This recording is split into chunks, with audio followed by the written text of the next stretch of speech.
Good morning and welcome back to Saturday Morning Switch. June's been an interesting month for the system, and not just because of everything E3. The system has received a firmware update letting you find your 3DS and Wii U buddies easier, follow gaming channels for a tailored news feed, and, well, it won't matter to some, but the Switch no longer tricks my HDMI switcher into thinking it's the dominant system while it's off, which is great. But in terms of games, we've seen a solid selection spearheaded by Nintendo's newest IP and multiplayer sensation. So this week, we're putting the focus on them.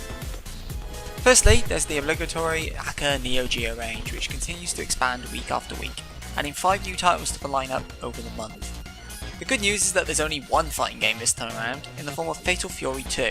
8 fighters, 2 planes of fighting, and desperation moves help to distinguish this from the original. Last Resort is a side-scrolling shmup where you blast through the usual assortment of enemies in your ship, while Shock Troopers, second squad, has you on the ground blasting away at anything that moves in the name of peace and destruction. It's a 90s game, what do you expect?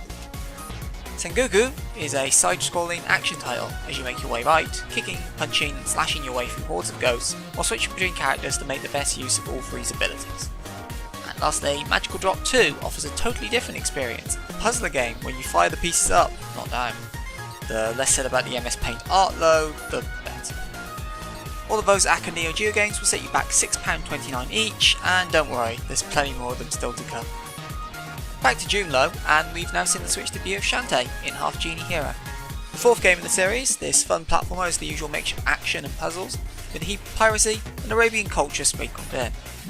This Switch version also features previously DLC content for no extra charge, is fully compatible with the often touted but rarely utilised HD Rumble, and has some of the strongest reviews in the series' history. It's yours for £15.99, making it the most expensive download title of the month. Mighty Gunvolt Burst, priced at £8.99, goes beyond the usual status of enhanced port by acting as more of a melting pot for various elements from the franchise.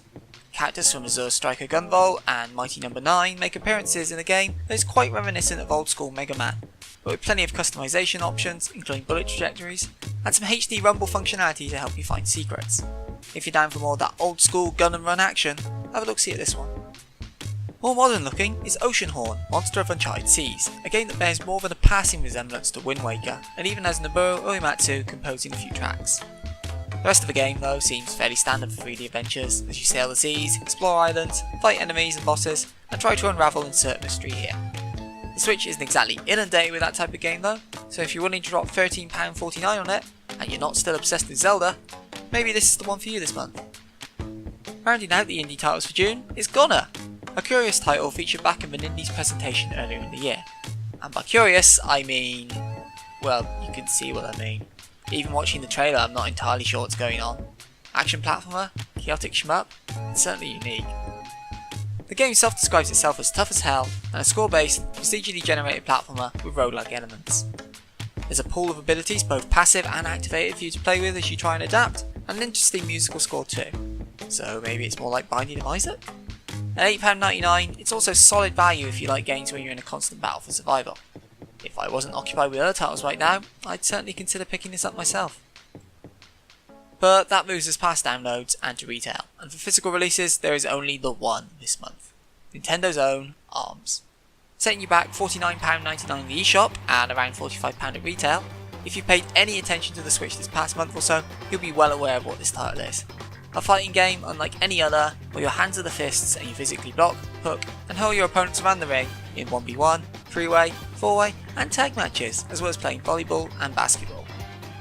While the single player offering is, as of right now, fairly weak, its true value comes to the fore in online play, with everybody having their own strategy to win, from the last minute comebacks of Springman to the defensive powerhouse of Master Mummy to teleporting Nightmare Ninjara. Free updates will be dropping fairly frequently too, so expect this to be a title you revisit fairly often over the year.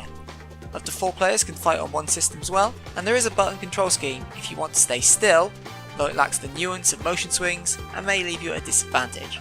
Still, if you want the Switch's premier fighter, look no further. And that just about wraps up June, except for the first Breath of the Wild expansion pack, The Master Trials. The pass, which nets you this DLC and another pack later in the year, is yours for £19.99, with this first set including some new trials, hard mode, masks and map upgrades. It'll also be the focus of next week's Saturday Morning Switch, so look forward to that. Which brings us neatly to the end of this episode. Liked what you saw? Then why not give us a like? or comment on your favourite title from the 10 that came out this month. And don't forget to subscribe for more Saturday Morning Switch in the future. I'll see you next week for our grand return to Hyrule.